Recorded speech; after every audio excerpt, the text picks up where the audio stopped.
Boa tarde a todos. Às 14 horas do dia 8 de abril do ano 2019, declaro aberta a sessão do Tribunal Regional Eleitoral do Rio Grande do Norte. Questiono da Corte, com relação à ata da sessão anterior, alguma observação? Não há. Aprovada. Expediente algum? Obrigado. Comunicação, indicações e propostas. Eu não tenho nenhuma. Desembargador Cornélio. Também não. Doutor Francisco. Também não. Doutor José Dantas. Também não, senhor presidente. Doutor Ricardo Tinoco. Doutor Luiz Gustavo. Também não, senhor presidente. Doutor Vladimir. Sem comunicações, senhor presidente. Então, iniciemos os julgamentos.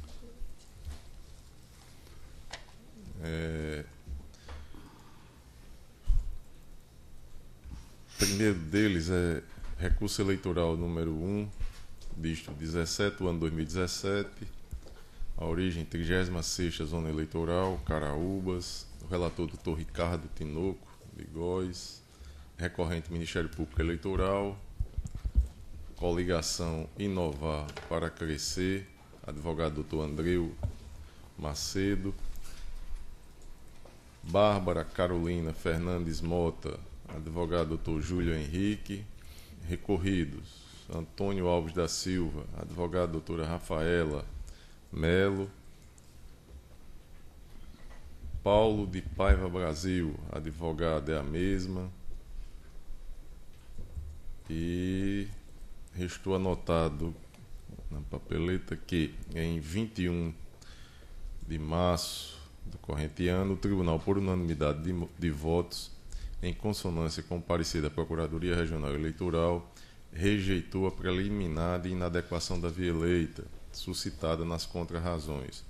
E após o voto do relator, acolhendo a alegação de cerceamento de defesa formulada pelos recorrentes, além dos votos dos juízes Luiz Gustavo Alves Smith e Vladimir Capistrano, rejeitando a preliminar, o desembargador Cornélio Alves pediu vista dos autos, ficando os demais julgadores aguardando o voto vista. Está em mesa, desembargador Cornélio? Sim, está. Vossa Excelência tem a palavra. Pois não. O voto vista. Trata-se de 2 recursos eleitorais, sendo interposto pelo Ministério Público Eleitoral, em atuação na 36ª Zona Eleitoral, e outro pela coligação Inovar para Crescer e por Bárbara Carolina Fernandes Mota, em face de sentença de improcedência de ação de impugnação do mandato eletivo por suposta prática de abuso de poder econômico nas eleições de 2016, ajuizada pelos segundos recorrentes em desfavor de Antônio Alves da Silva e de Paulo de Paiva Brasil, os quais foram eleitos, respectivamente, para os cargos de prefeito e vice-prefeito do município de Caraúbas naquela disputa eleitoral. Rejeitada a unanimidade a preliminar de inadequação da via eleita, inépcia da inicial citada pelas partes, passou-se ao julgamento da tese de nulidade da sentença por cerceamento de defesa, a qual foi defendida em ambas as súplicas. Após o voto do relator, acolhendo-a, e dos juízes Luiz Gustavo Alves Smith e Vladimir Soares Capistrano, em divergência, rejeitando, pedi vista dos autos para melhor análise. Para melhor compreensão da matéria, em breves linhas, passo a rememorar algumas questões essenciais para o delito do feito.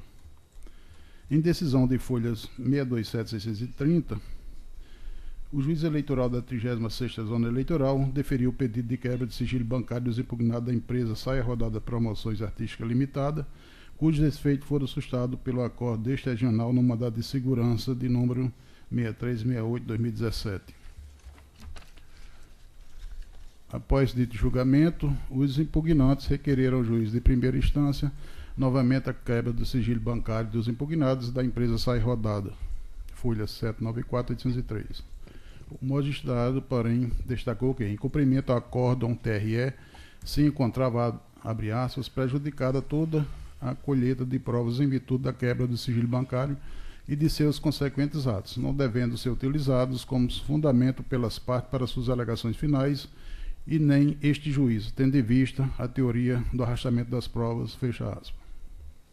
Em suas alegações finais, mais uma vez, foi renovado o pedido de quebra de sigilo bancário, porém, assim foi destacado na sentença de folhas 893/901, abre aspas, não vejo no presente momento após a instrução e informação da convicção deste juiz, deferiu o pleito de quebra de sigilo bancário sem argumentos novos.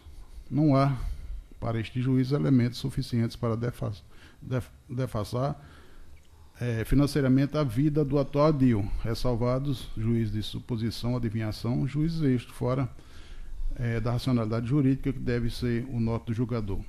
Fecha aspas, folha 894.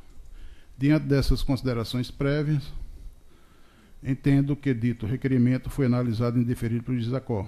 Ocorre que, e não obstante ao indeferimento, a pretensão autoral foi julgada improcedente justamente pela fragilidade do arcabouço probatório.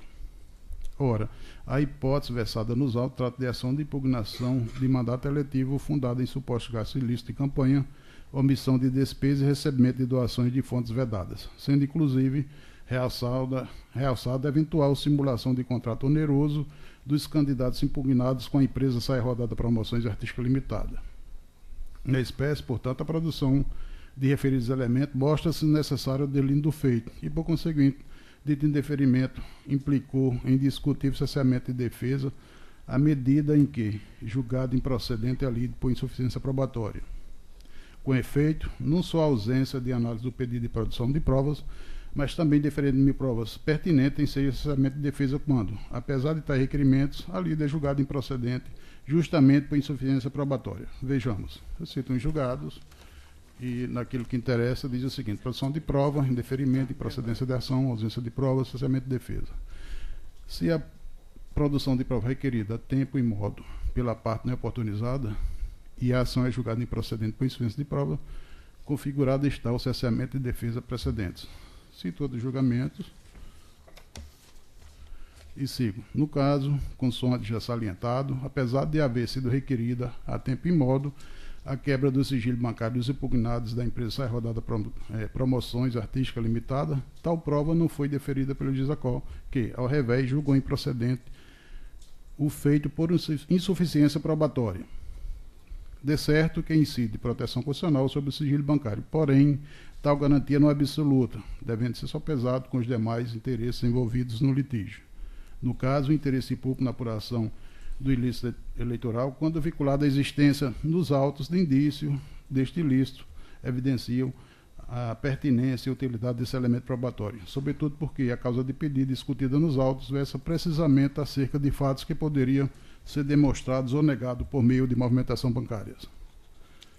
Noutra senda, não existia qualquer provimento judicial obstando tal deferimento, uma vez que a concessão da ordem de mandado de segurança número 6368/2017, somente suspendeu a quebra do sigilo em face da decisão interlocutória de primeiro grau, não está, a teor das razões expostas, suficientemente fundamentada.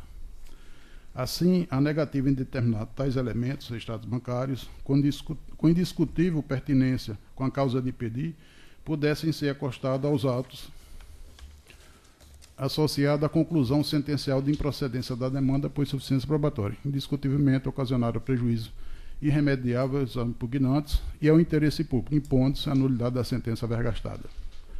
Ultrapassada tal discussão, cumpre analisar se caberia ao juiz da Cor ou se poderia esta Corte já analisar o pedido de quebra do sigilo bancário dos impugnados e da empresa Sai Rodada Promoções Artística Limitada. Sabe-se que, na esteira do artigo 1013 do CPC, é franqueado ao tribunal o exame de mérito quando a causa se encontrar madura para julgamento, sendo inclusive ressaltada tal possibilidade pelo magistrado sentenciante. No caso, todavia, entendendo que não caberia este tribunal de entrar na análise meritória das duas razões. A uma, porque não há garantia de que as partes se manifestaram de forma plena em alegações finais acerca dos extratos bancários juntados aos autos, já que, na decisão interlocutória de forma destacada, constou que as partes não deveriam se manifestar em sede de alegações finais acerca da prova decorrente da quebra do sigilo bancário. A duas, porque, após a juntada aos autos dos extratos bancários decorrente da quebra do sigilo bancário dos impugnantes e da empresa Saia Rodada, foram solicitados pelo impugnante novas provas: a quebra do sigilo bancário da lotérica Talismã e quebra do sigilo fiscal dos impugnados da empresa Saia Rodada. Ou seja, em sendo determinada a quebra do sigilo bancário dos impugnados da empresa Sai Rodada, podem sobrevir novos requerimentos probatórios. Ocorre que, apesar de não caber este tribunal, pelas circunstâncias já explanadas, adentrar na análise meritória do feito, nada obsta que, verificando a necessidade e utilidade da produção de determinada prova, já determinado para que, uma vez anulada a sentença, possa o juiz proceder a regular a instrução do feito. Determinando tal providência, já seguir vários regionais. Vejamos, eu cito aí alguns julgados de diversos tribunais.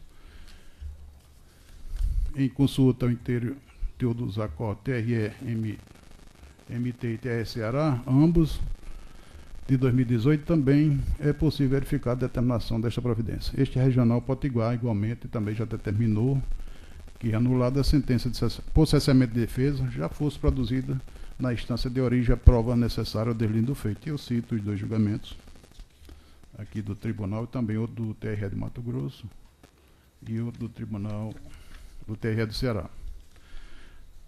Assim, entende que não fere qualquer princípio do sistema jurídico eventual quebra por esta Corte do sigilo bancário dos impugnantes e da empresa saia rodada, sobretudo porque o próprio Estatuto Processual permite ao Tribunal o julgamento final do mérito, quanto madura a causa em apreciação.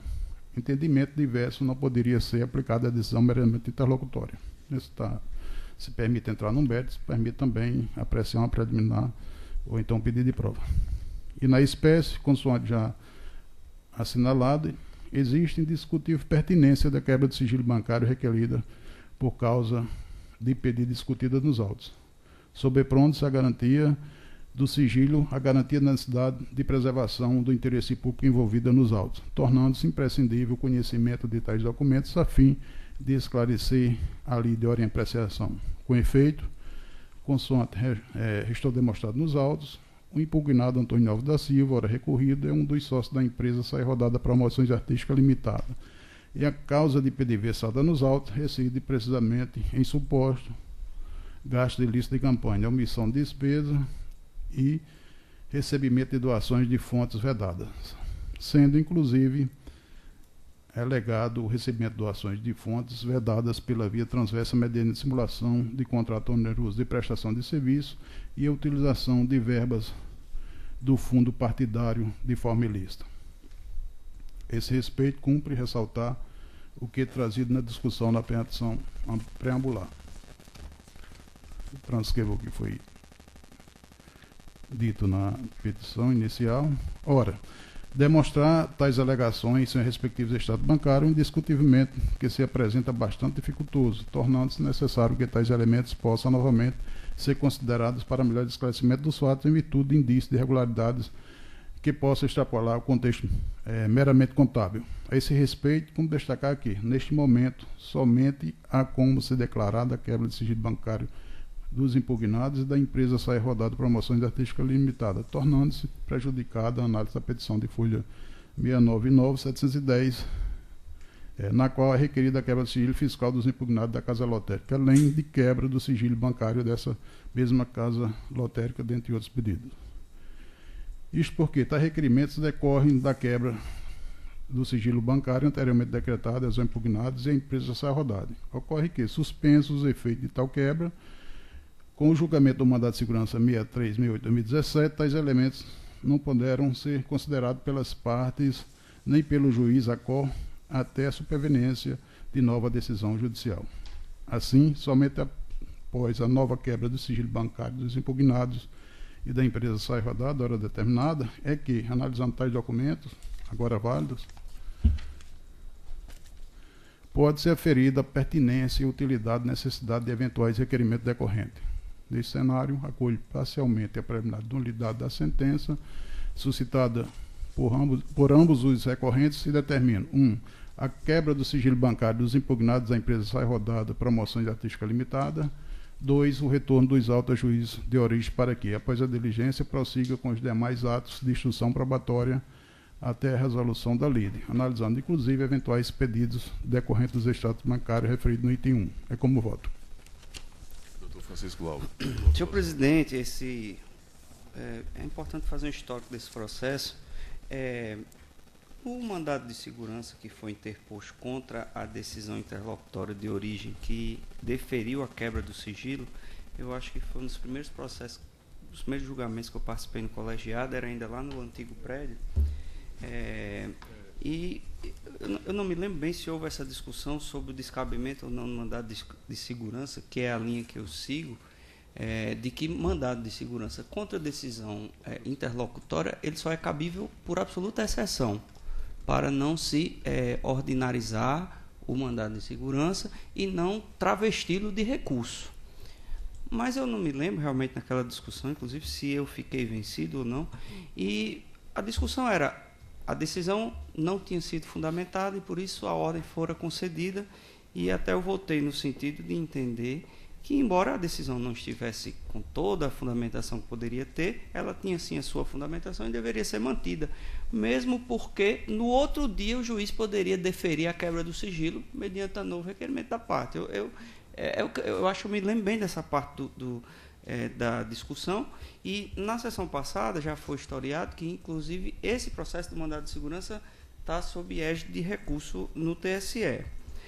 Pois bem, o juiz, na decisão seguinte, interlocutória, ele fez uma menção a que o tribunal tinha determinado a sustação da análise da quebra do sigilo bancário. A partir, inclusive, ele faz essa menção a partir da leitura das notas e da discussão. Na verdade, o tribunal nunca disse isso. O tribunal só disse que aquela decisão, por ausência de fundamentação, não deveria se subsistir, sem prejuízo que o juiz fundamentasse. Bastaria que ele tivesse fundamentado e todo o problema estaria resolvido. Pois bem, chega-nos esse julgamento onde a parte, tanto a parte como o Ministério Público, insistentemente estão dizendo, olha, houve cerceamento de defesa, nós precisávamos dessa prova para o juiz mais adequado a respeito da causa, e tanto isso é fato, que isso é um argumento de lógica, a meu ver, absolutamente incontrastável, que o juiz disse que julgou improcedente porque não tinha prova suficiente. É uma contradição. Exato, é invencível, né, desembargador Cornélio, a meu ver.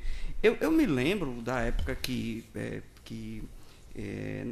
eu estava ainda na Justiça Estadual, e a sentença de julgamento antecipado é uma das mais difíceis de ser dadas. Por quê? Porque o juiz tem que justificar por que, se a prova fosse produzida, a sua posição seria a mesma. Porque isso tem que servir de convencimento das partes. Ele precisa não só julgar antecipado, dizendo em linhas formais que não há necessidade de prova, mas ele tem que convencer de que, se aquela prova não tivesse sido produzida, a conclusão dele seria a mesma que ele teve ao não produzir a prova.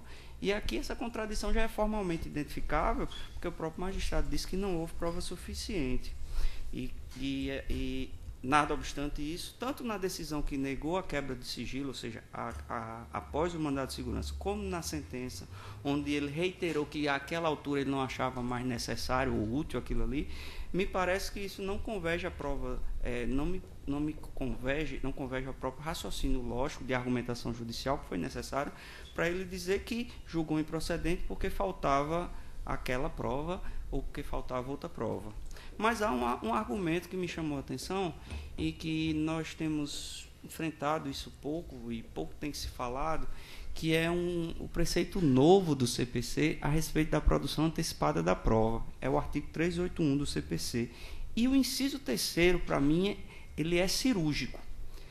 O artigo 381, a cabeça do artigo, ele diz: a produção antecipada da prova será admitida nos casos em que, inciso 3º, o prévio conhecimento dos fatos possa justificar ou evitar o ajuizamento de ação. Por que eu estou a dizer isso? Estou a dizer que esse tipo de requerimento, na dúvida, ele tem que ser deferido. É óbvio, porque é óbvio. Porque é um documento que só é acessível às partes mediante a intervenção judicial. É documento sob sigilo legal, está sob reserva de jurisdição. Não quero dizer com isso que qualquer decisão suporte esse tipo de quebra, mas desde que seja razoavelmente fundamentada, e a discussão do processo foi sempre sobre a necessidade de comprovação disso, evidentemente não seria o caso e não caberia a negativa disso. E por fim, eu já adiantei a questão da lógica, meu voto já iria convergir quando da discussão eu tenho vindo com o voto do eminente relator no sentido de devolver o processo para que o juiz reanalisasse se deferiu ou não a prova. O desembargador Cornélio pediu vista, e num voto muito denso já adiantou que esse colegiado já pode deferir a prova, porque essa matéria foi trazida. Embora o recurso do Ministério Público de primeiro grau tenha sido muito específico com relação à anulação da sentença para que o juiz analise de novo se cabe ou não a prova, me parece que o recurso da coligação e do partido ele é mais amplo e ele quer, na verdade, anulação porque foi cesseada a defesa, a fim de que a prova seja produzida, e acho que a parte tem esse direito. Essas considerações eu fiz questão de fazer só para esse colegiado, porque alguns membros não estavam na discussão do mandado de segurança. Criou-se uma discussão desnecessária e nós estamos aqui num processo, num desdobramento desnecessário. Eu ia propor, inclusive, ao relator, se fosse o caso, que comunicasse o teor desse julgamento no processamento do mandado de segurança, que está no TSE, porque essa questão já está morta. Nós já estamos agora, pelo menos eu já acompanho a douta divergência nesse aspecto para deferir a prova e destacar que a discussão está superada com relação ao mandado de segurança que discutia uma decisão antiga que já não mais subsiste e que está superada pelo que ora está sendo proposto. Eu faço essa observação e acompanho eu não sei nem se a divergência do desembargador Cornélio é um pouco divergente à conclusão, na verdade, porque está sendo lá para deferir desde logo a prova. Então eu acompanho porque eu tenho medo de chegar lá, o juiz fazer a mesma análise que ele fez no 893 e dizer que não tem os elementos e ficar a mesma coisa. Né? Eu acompanho, então, o voto do desembargador Cornélio. Pois não, a defesa tem questão de fato? Pois não.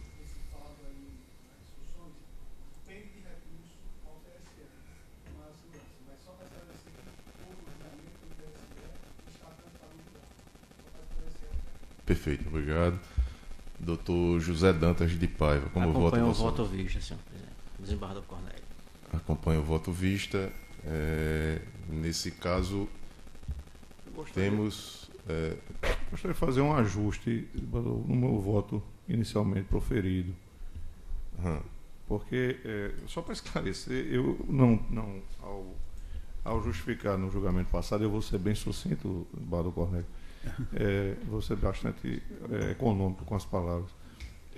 Quando eu fiz referência à ausência de competência, isso acho que foi no âmbito das discussões que foram aqui rapidamente realizadas, não foi na perspectiva do deferimento ou não da prova. Foi em relação à apreciação já do conteúdo da quebra, que num primeiro momento já se encontrava nos autos.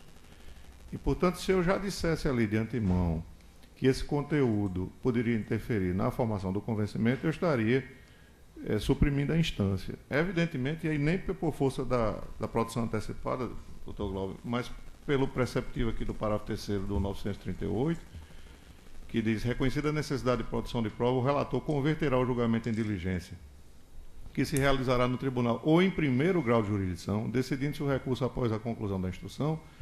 Já se sabe desde sempre que, na condição de relator, já poderia ter adotado esse dispositivo para determinar que a quebra fosse feita. Então, com essas considerações e realmente entendendo da absoluta necessidade da produção da prova, até pelos motivos muito bem colocados no voto vista, eu queria fazer o ajuste no meu voto para também acolher a preliminar para o fim preconizado agora, que é determinar a quebra em primeiro grau.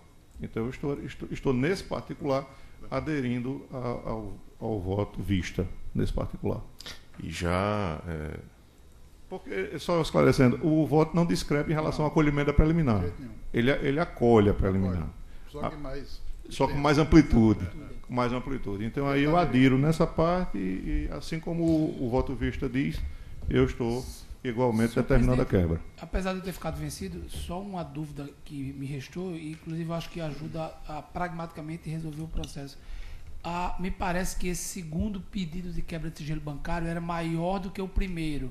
No entanto, o desembargador Cornélio, no voto vista dele, que foi o voto vencedor, inclusive agora acatado pelo relator, ele limita aos impugnados e a uma empresa.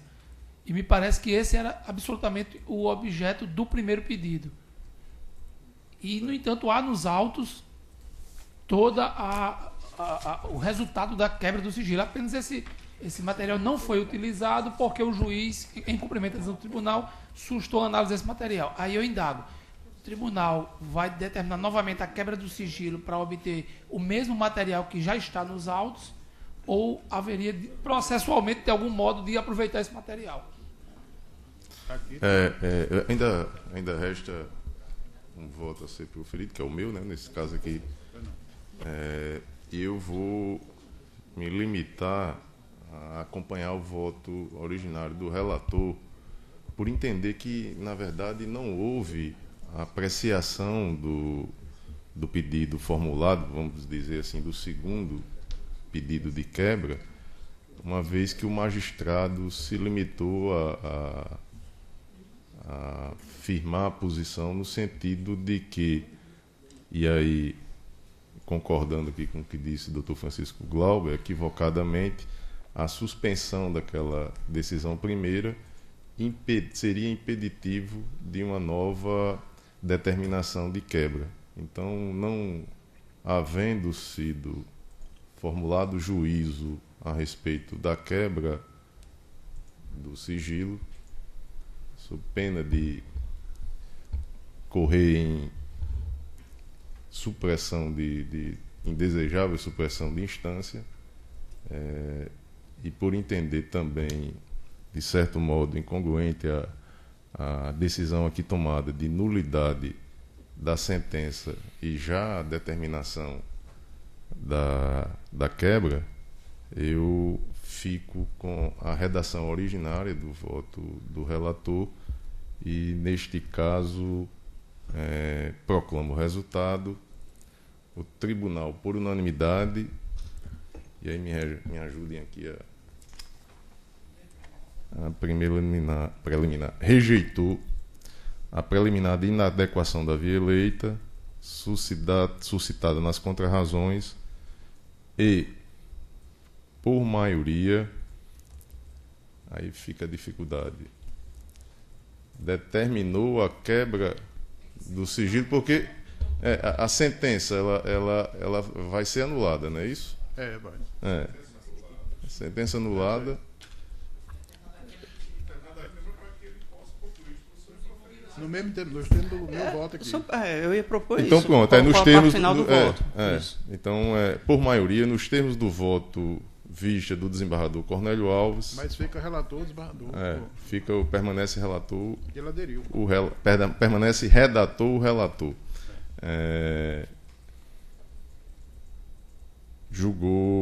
Deu provimento ao recurso do Ministério Público. Vencidos os juízes eleitorais Vladimir Capistrano e Luiz Gustavo, que negavam provimento ao recurso, e, em menor extensão, o desembargador Glauber Rego, que se limitava a acolher a preliminar de cerceamento e defesa, devolvendo os autos à origem para oportuna apreciação do pedido de quebra de sigilo formulado. Senhor presidente, você falou o recurso do Ministério Público, mas na realidade são dos dois. Dos dois, Ministério Público e impugnante, e investigantes também. Então, do Ministério Público, dos recorrentes. Dos recorrentes. Perfeito. Obrigado, Marlon Cornélio.